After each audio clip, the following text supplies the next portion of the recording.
আবহাওয়া অনুকূল থাকলে বছর হলুদের ভালো ফলন ও দাম পাওয়ার আশা টাঙ্গাইল জেলার কৃষকদের। অল্প জমিতে কম খরচে লাভজনক হওয়ায় হলুদ চাষে ঝুঁকছেন কৃষকরা। এ বিষয়ে আরো খবর জানাতে সরাসরি যুক্ত হচ্ছেন আমাদের সহকর্মী আতিকুর রহমান। আতিক, জানাবেন কি পরিমাণ জমিতে হলুদ চাষ হতে পারে এবং হলুদ চাষাবাদ নিয়ে কি বলছেন কৃষকরা?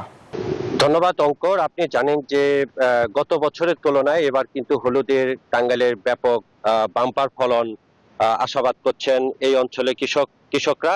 এবং টাঙ্গাইলে প্রায় ৩,০০০ হেক্টর জমিতে কিন্তু এই হলুদ চাষের আবাদ হচ্ছে।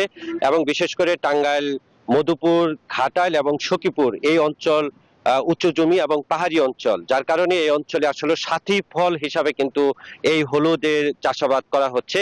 এবং প্রতি জমিতে কিন্তু ৭০ থেকে ৮০ মণ এই হলুদ উৎপাদন করা হয় এবং খরচ হয় কিন্তু ২০ থেকে ২৫,০০০ টাকা।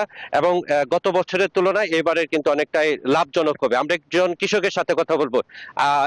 এবার কি অবস্থা, কি মনে হচ্ছে? হ্যাঁ, এবছর ভালো ফলন হচ্ছে। আশা করছি আমরা যে মানে গত বছরের তুলনায় এবছর মানে ভালো ফলন হবে।